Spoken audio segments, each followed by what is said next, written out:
এমনিতেই বিপিএল এর টিকিট নিয়ে দুর্দশা যেন কাটছে না। অনলাইনে নির্দিষ্ট মূল্যের টিকিট না পেয়ে বৃহস্পতিবার কাউন্টারে ভিড় করেন ভক্তরা।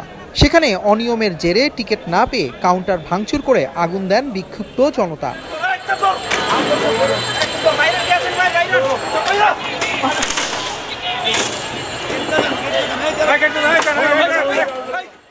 খবর পেয়ে দ্রুত ফায়ার সার্ভিসের কল্যাণে আগুন নিয়ন্ত্রণে আসে।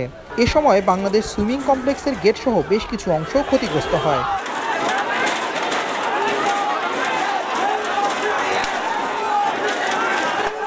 কাউন্টার ও অনলাইনে টিকিট সোনার হরিণ হলেও কালোবাজারিদের হাতে মজুদ প্রায় সব টিকিট। উচ্চ মূল্যে কেনার প্রক্রিয়ার প্রমাণও পাওয়া গেল তাতে।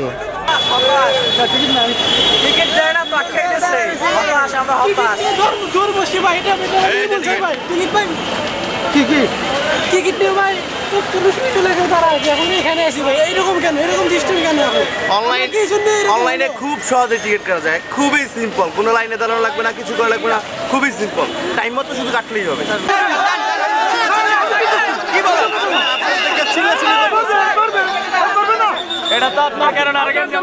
দফায় দফায় কর্তৃপক্ষের সঙ্গে এরপর সংঘর্ষ চলে টিকিট প্রত্যাশীদের।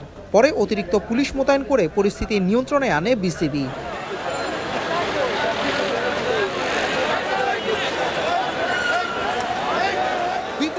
এই টিকিট নিয়ে জটিলতা যেনই কাটছে না, একের পর এক হট্টগোল এবং আগুন লাগার মতো ঘটনাটাও এবার ঘটে গেল বিপিএল সিজন 11-এ। এই টিকিট নিয়ে এমন জটিলতা যদি কাটতে না থাকে তবে বিসিবিকে হয়তো বাধ্য হয়ে আবারও অফলাইনে টিকিট বিক্রি করবে, নাকি অনলাইন প্রসেসটাই পুরোপুরি রকমে চালু করবে। আর কালোবাজারির এই দৌরাত্ম্য থেকে সাধারণ ক্রীড়া ভক্তদের কীভাবে মুক্ত দিতে পারবে বিসিবি, সেটা এখনও আরও কঠিনভাবে খুঁজতে হবে বাংলাদেশ ক্রিকেট বোর্ডকে। মিরপুরের হোম অফ ক্রিকেট থেকে আদিল আহমেদ শান, চ্যানেল আই, ঢাকা।